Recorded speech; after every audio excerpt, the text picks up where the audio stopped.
Did you know that Albert Camus believed life is absurd, but still said suicide is not the answer? Hi, I'm David, and today I'm back with another fascinating podcast. Albert Camus was a French Algerian philosopher, novelist, and journalist who became one of the most influential voices of the 20th century. He's often associated with existentialism, but he actually rejected that label. Instead, he developed his own view of the world, which he called absurdism, the idea that human beings crave meaning in a universe that offers none. Let's unpack that. Imagine waking up one morning and asking yourself, why am I here? What's the point of all this? And the universe answers, nothing. Silence. That's the absurd condition. We search for meaning, order, and purpose, but the universe is indifferent. It doesn't care. There are no cosmic instructions, no guarantees, no ultimate truths. Camus believed this confrontation, the clash between our desire for meaning and the meaninglessness of the universe, is the core of the human experience. He called it the absurd. So what do we do with this absurdity? Camus began his most famous philosophical essay, The Myth of Sisyphus, with a bold claim. There is but one truly serious philosophical problem, and that is suicide. If life has no meaning, why keep living? Why not just end it?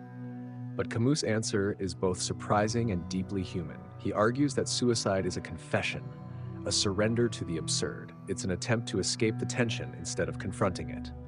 But to Camus, the absurd should not lead to despair, it should lead to revolt. What does he mean by revolt? It's not about politics or rebellion against society. It's about an inner stance, a refusal to give up, a decision to live in spite of the absurd, to embrace life without illusions, without false hope, and without needing everything to make sense. Camus writes about Sisyphus, a figure from Greek mythology condemned to roll a boulder up a hill for eternity, only to watch it roll back down each time, a symbol of pointless, endless struggle. But Camus ends his essay with a stunning line. One must imagine Sisyphus happy. Why happy? Because Sisyphus accepts his fate. He owns his struggle. He finds meaning not in the goal, but in the act itself. In that moment of descent, when he walks back down the mountain to start again, Camus sees freedom. Sisyphus is no longer a victim, he is a master of his fate. This is Camus' answer to absurdity, not to escape it, but to live with it, face it, and defy it. He called this attitude absurd freedom, a life where you don't pretend there's some higher plan, but you live fully, passionately, and honestly anyway. You love, you create, you laugh, you suffer, all while knowing there's no cosmic safety net. Camus himself lived this way.